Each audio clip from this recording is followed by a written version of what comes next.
strip the cultist guy and do your job. Whips out. This video is going to be a lot, so just bear with me. But you saw how chaotic things could get in a railroaded campaign, right? Well, take a group of all the same people, mostly the same people, and replace the DM with a deranged preteen, so things don't make much sense anyway. I know you're watching this is a call out. So let's just get on with it, shall we? you wake up. You wake up. You wake up. Oh my god, what the fuck is that? You wake up. A drunk cultist stumbles into the room. True polymorph angel Gabriel. Ah! Oh yeah. This is one, aka DM, aka microwave. This is, what was his name? Cocktail. I don't really remember anyone's characters in this except mine and...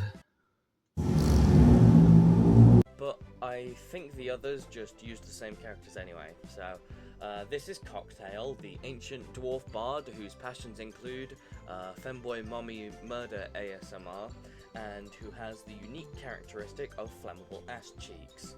Next up is Zero, aka me. A changeling bard with a bad habit of missing his thunderclaps and a strength modifier of 3 for some reason. Next up is 5, aka Big Hands.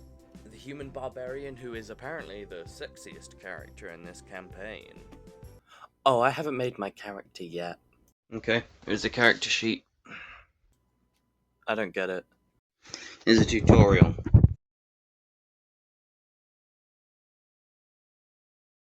This heinous abomination is 3, aka Makka pakka. A custom racing class, which will never be problematic, ever. Especially if no one in the group quality checks it to make sure it's okay. So anyway, apparently we were meant to strip the cultist guy and wear his cloak for stealth. But we're not, so... Oh, by the way, all the rooms we go through are chosen by dice, so we still go through all of them, it's just... So our first room is a room with 3 brutes in there who apparently don't like non-cultists for whatever reason, so it's time to except 5, who just wants to smash, which sounds like the exact thing a barbarian would want to do and be proficient in. I mean, he is very proficient in his methods, but it's remarkably unhelpful. I mean, he deals with one, but the rest of us are fighting for our lives, dude. Do your job. So we do that, and for our troubles we obtain a bag. A very special bag. A bag of unrelenting bullshit. A bag of... Next up was the library, and boss time. Which can, according to the campaign notes, hypothetically, instantly kill us. But don't worry, Makka pakka's here. Remember his homebrew race and class? Not just homebrew, of course, but spontaneous homebrew. Well, as it turns out, Makka pakka is a Teddy rock mage. Now, rock mage isn't all that broken, I suppose. He's basically an earthbender who can summon rocks from his bag. Not the bag we got from the brutes, he has his own bag. Which got absurd at times, but his race took normal damage from slicing damage, double to fire and piercing, and was immune to bludgeoning and poison damage. Guess what most of the enemies in this campaign utilize?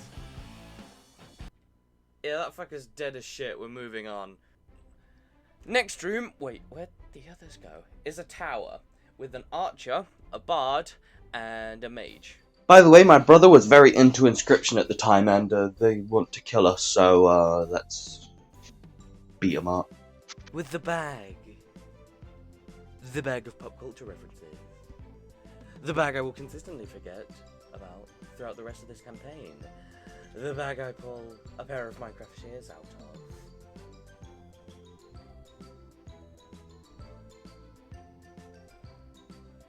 Guess he really likes his mustache. Oh, everyone else is dead. How'd that happen? I don't remember. Anyway, now I have the Urayuli from Inscription, which will fight for us, and I can revive with a few hit points if it dies. Yippee!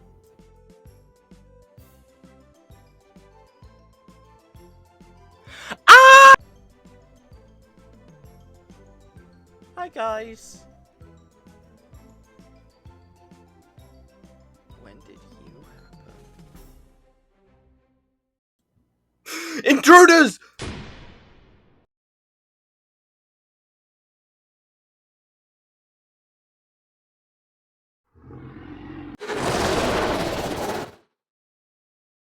Want to know the worst part?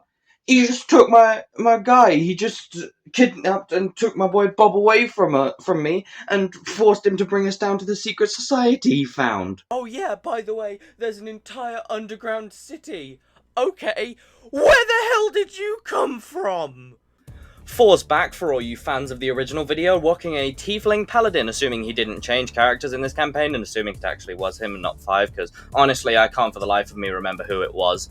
Anyway, there's an abandoned shop that was supposed to be staffed by one of my friends playing Spamton, but he never really showed up, so oh well. We head into the tavern where there's a friendly zombie dragonborn necromancer who pours us a few drinks and tells us a story about the Mimic Lord. Oh, by the way, the big un we fought back there, that was the Mimic Lord. Which, I'll be honest, I can't remember for the life of me, but he's probably in the comments right now, so if you ask, he'll probably... okay. We're now in a fight with 3 blind goblins, but with the tavern keeper's help and, you know, all 5 of our senses. Oh, and magic too, I guess. We kill the bastards. Wait a minute. Did the necromancer barkeeper just tell us the necromancers are evil?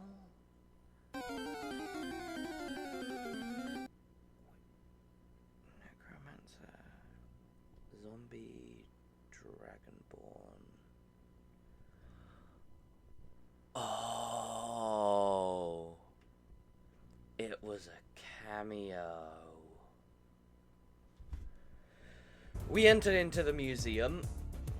Oh, bones are cool.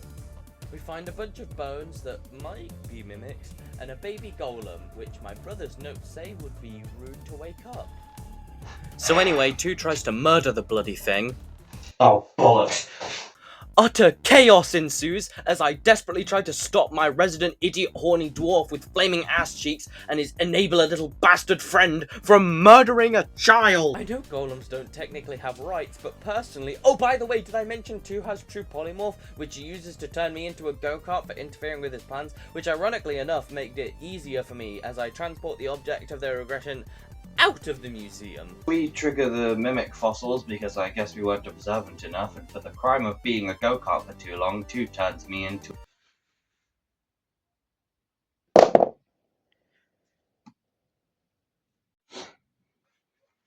And I just get stuck in his mangy ass pocket. What? They finish the mimics and they head into the library. It's covered in cobwebs. Ghouls and spirits fade in and out of the shadows. Something moves in the party's peripheral vision, but it's too fast. One more step, and it descends. The keeper of the books. Ah! You know what? I'm content with this. I'm chill. Whatever, you know. Life inside that pocket ain't a life worth living. Well... You pull yourself out of the floorboards. Yeah, one didn't want me going out like that, so I'm sticking around for a while longer. Anyway, Spider's dead and we're moving on. I'm not coming. What the? Did you use the library to make that? Anyway, the session ended with us fighting the Mimic Lord again, with 2 flinging Molotov cocktails at the Mimic Lord from his bar that has wheels. So that certainly happened. We enter into the large castle with many fun rooms to explore. After being chased by a suit of armor, I'm pretty sure that happened. and I eat a scrumptiddly-humptious bar and upgrade my strength modifier for my talking hammer friend, we come across a shady merchant with several great gifts, including the Scepter of Death, a scepter that boosts Makka Pakka's power for every soul he kills. He seemed to change after that. He now no longer craved rocks. Gripped by the power he now potentially held. We walk through the gates of the castle. A man stands before us. The Mimic Lord in his original form. Where did these boots come from? Ah! Makka Pakka flings me at the Mimic Lord like a bullet with rock shoes. Okay. I blink and suddenly the Urayuli's dead.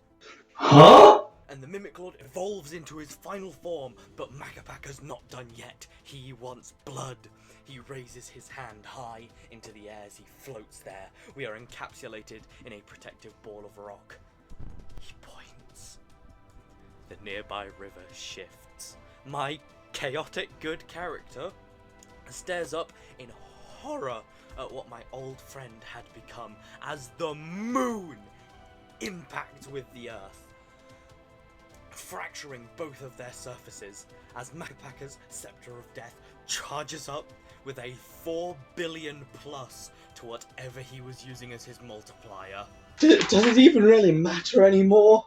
Somehow, the Mimic Lord survives, so in response to this denial of his single-minded wish, the monster my poor brother and I helped create reaches into his bag of weird rocks and whips out 3 more moons. So the Mimic Lord is brutally murdered and Makka Pakka goes on to rule the world as God King of 4 billion souls. Kind of ironic we spent the whole campaign trying to kill a corrupt god and ended up creating an even worse one, but I do not envy that world. Now my brother, that's the DM, would argue that Urayuli is permadead. However, I, on the other hand, would argue my character has the ability to revive him. so since it's my video and I make the rules, I decide me and the Urayuli actually go on to have quite a chill life while Makka Pakka ruins the world. So that certainly happened, didn't it? I'm gonna be honest, I remember Makka Pakka doing more, but I don't really think he needed to do more to become a legend in our campaign, especially considering the friend who played him, ended up, using him as like a cameo in his first campaign, which was just like,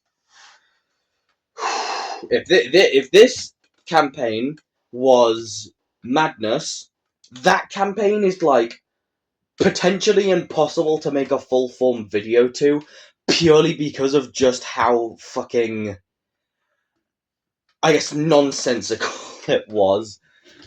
Christ almighty. Okay, well, there you go, I guess. It was genuinely really fun, though, all things considered. We had a great time. I think my brother had a great time. And for what it was, first campaign written by like a 12 or 11-year-old, I don't think it was that bad. I mean, I can't really talk. But yeah, that's it. If you guys enjoyed this style of video, then I guess let me know. I was supposed to do like a whole big thing, but I honestly just can't really think of anything else to say, to be honest. So just like subscribe and bye.